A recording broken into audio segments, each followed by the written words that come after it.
It started with an ad. One of those cheap, late-night things that slip into your feed like a roach under a door. Get revenge on anyone for just $49.95 plus taxes. Results guaranteed. There was a picture too, but it didn't make much sense. A cake, lopsided, half-frosted, sitting alone in a dimly lit room. No candles, no decorations, just a tiny knife stabbed dead center, like someone had started to cut a piece and thought better of it. Below it, in red block letters, "Start your 7-day plan today." I snorted. Then, because I was bored and a little tipsy, I clicked. The fine print was full of weird legalese, a lot of talk about escalating consequences and a series of pranks against the nominated recipient. There was something about finality of contract, which I barely skimmed, but one line made me pause.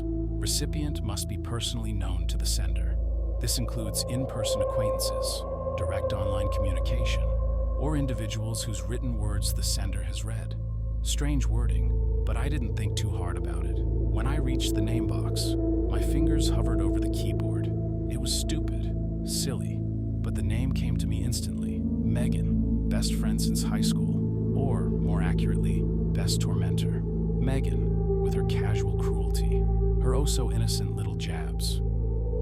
Oh, you wouldn't like that party anyway. It's not your scene. God, you're so sensitive. It was just a joke. Still, actually typing your name felt wrong, like a door I couldn't close once I opened it. But I did it anyway. I hit submit. Nothing happened. No confirmation email, no pop-up, just silence.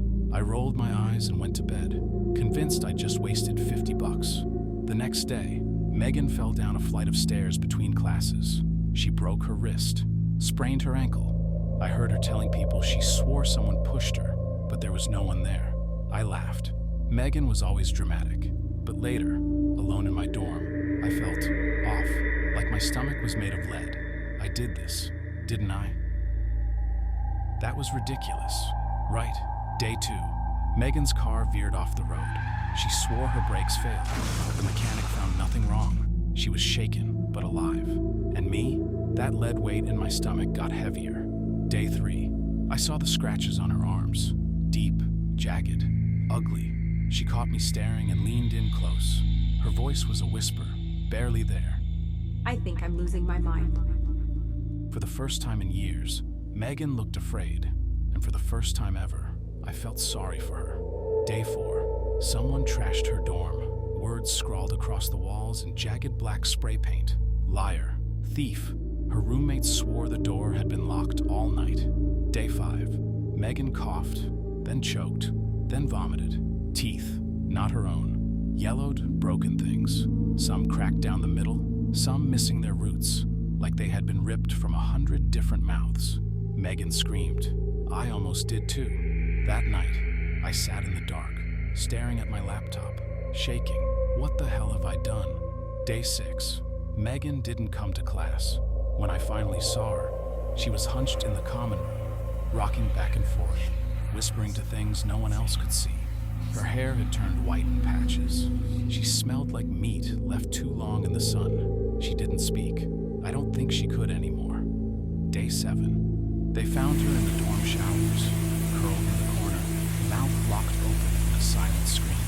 No one could explain how the water had been hot enough to boil skin from bone. I couldn't breathe. This was my fault. I opened my bank statement, my stomach twisting into knots. The charge from the website was still pending. Now it had a note next to it. Payment in progress. Please nominate the next recipient. I clicked. A web page loaded. You must nominate someone. 7 days will begin again. If no name is submitted, the cycle will revert to the original sender. My blood ran cold. No. I shut my laptop. But the next morning, I woke up with something carved into my stomach. Not just a scratch. Words. Tick-tock. I panicked. I had to pick someone. I wasn't ready to die. Olivia. She laughed at Megan's jokes. She made plenty of her own. I typed her name. The cycle began again. At first, it was small things. A bad fall. Scratches in her sleep. Then worse. By day 5, Olivia was pulling long black hairs from her throat, sobbing. By day 7, she was gone. And then, another charge appeared. Another demand. Next recipient required. I ran out of mean girls. Then I picked a professor who humiliated me in front of the whole class. Then a barista who sneered at me when I fumbled my order. Then an old roommate from high school. Each time, the cycle restarted.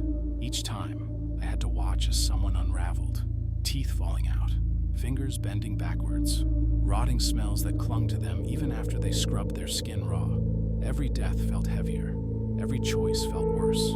And then, I ran out of names. I stared at the empty box on the website. My hands trembled. I knew what would happen if I didn't submit a name. The cycle would revert to me. I tried entering celebrities, strangers, politicians, rejected. The recipient must be personally known to the sender. This includes in-person acquaintances, direct online communication, or individuals whose written words the sender has read. My breath hitched. There was no one left. And now, it's day 6. I wake up covered in scratches. My reflection whispers things I don't understand. The floorboards creak when no one is there. I know what's waiting for me tomorrow. I have one day left, and I have no one else to choose but you.